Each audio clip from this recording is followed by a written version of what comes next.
Good evening, everyone. It's the 30th of January. It's about 9:30 in the evening. It's Tuesday evening. And I have a question for you tonight. How do you deal with sorrow? How do you deal with sorrow and grief and pain and,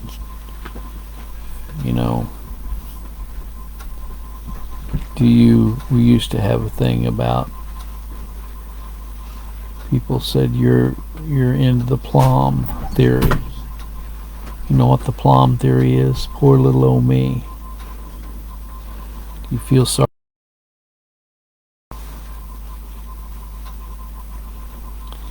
We all go through sorrowful times, disappointments, anguish of spirit, anguish of soul. Can you imagine how the disciples must have felt when they found out that Jesus Christ was going to be crucified? Here they had all their hopes set on Christ setting up a kingdom and putting down all the Roman authorities, and yet that didn't happen, and he was crucified.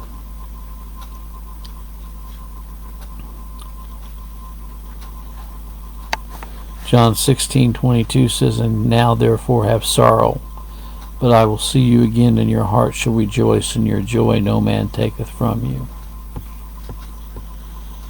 We've all had things that we've had to go through in our lives that have brought much sorrow.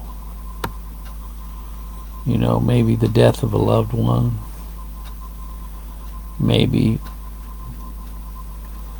the loss of a job, maybe the loss of a spouse, maybe had to go through divorce, maybe your spouse has abandoned you, maybe you've lost a child. These are very, very tough things to go through.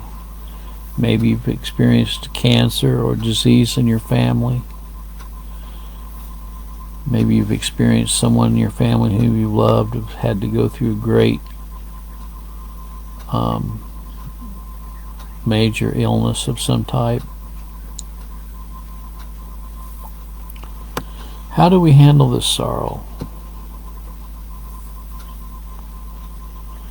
Psalm 13:2, "How long shall I take counsel in my soul, having sorrow in my heart daily? How long shall mine enemy be exalted over me?"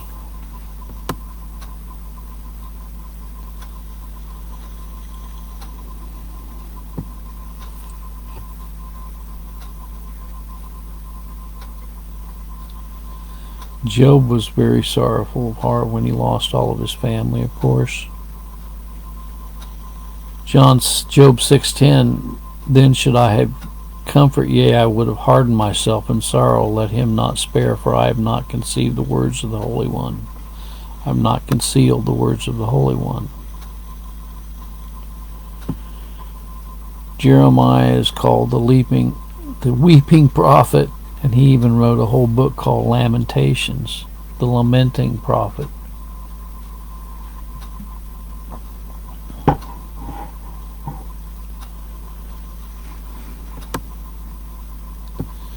Isaiah 65:1, "Behold, my servant shall sing for joy of heart, but ye shall cry for sorrow of heart, and shall howl for vexation of spirit."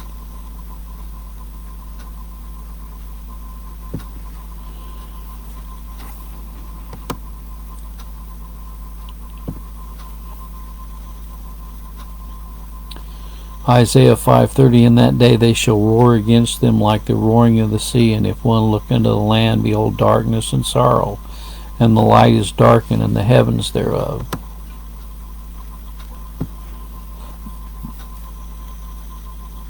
Psalm 90:10,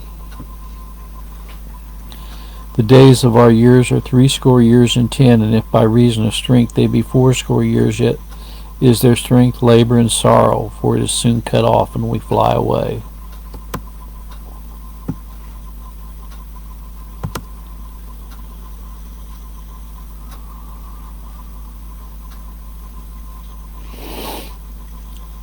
Well, sorrow is mentioned 65 times in the Bible. And so sorrow is a very real thing in our life that we have to deal with. And a lot of times we wonder if our sorrow will ever pass from us. Will we ever experience joy again? Will we ever experience happiness? Or will we remain in the doldrums? We're told in Revelation 21:4, and God shall wipe away all tears from their eyes. And there shall be no more death, neither sorrow, nor crying, neither shall there be any more pain, for the former things are passed away. Well, I'm looking forward to that time. I've had many disappointments in my life. And sometimes we're disappointed because things don't go the way we think they should go, right? We're expecting something to go a certain way and it doesn't meet our expectations, so we become down over that. But you know,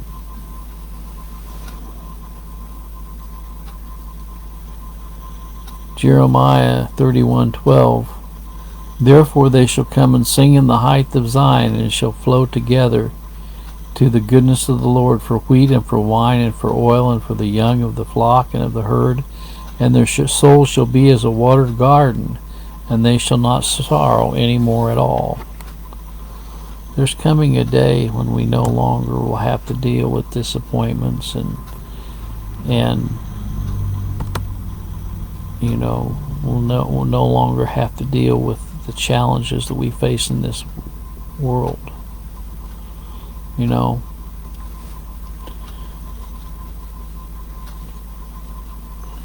a lot of people have the attitude that, you know, they don't have any reason to ever be sorrowful because everything's coming up roses for them. Revelation 18:7, how much she hath glorified herself and lived deliciously, so much torments and sorrow give her. For she saith in her heart, I sit a queen, and am no widow, and shall see no sorrow. A lot of people have that attitude. They're members of the Optimist Club, you know. And it's good to see the positive side of life, but it's also, there are times when even the Apostle Paul in Romans 9:2 says that I have great heaviness and continual sorrow in my heart.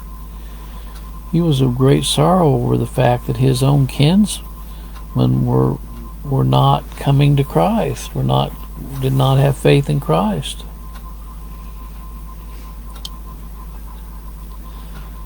Job 17:7, mine eyes also is dim, by reason of sorrow, and all my members are as a shadow. You know,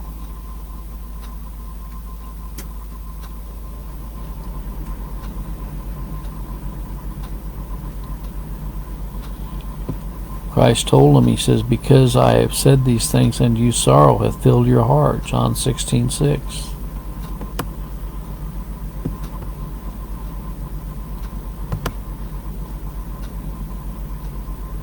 One of the best ways to deal with sorrow, I think, is to realize that God is in control.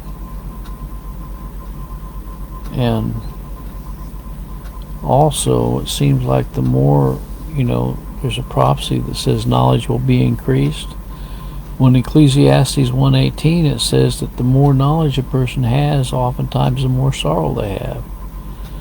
Psalm 118, for in much wisdom is much grief, and in that increaseth knowledge increaseth sorrow.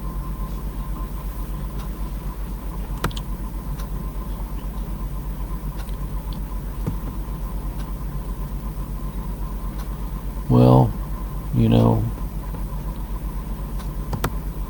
one of the greatest ways to deal with sorrow is to realize that God is in control.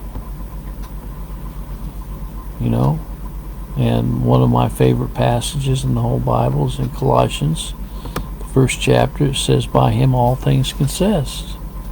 He is before all things, and by him all things consist. He created all things. you know. And so he is in control of all things. And we're not going to thwart the will of God. He works all things after the counsel of his own will. Once we come to that understanding, we can reconcile our sorrow a lot easier, I believe. We can deal with it a lot easier than if we just are denying that, or maybe feeling sorry for ourselves. So that's kind of what's on my mind tonight. Always remember God is sovereign, and he has a purpose for everything that happens in life. And we're told that for the Christian that all things work together for good to them that love the Lord.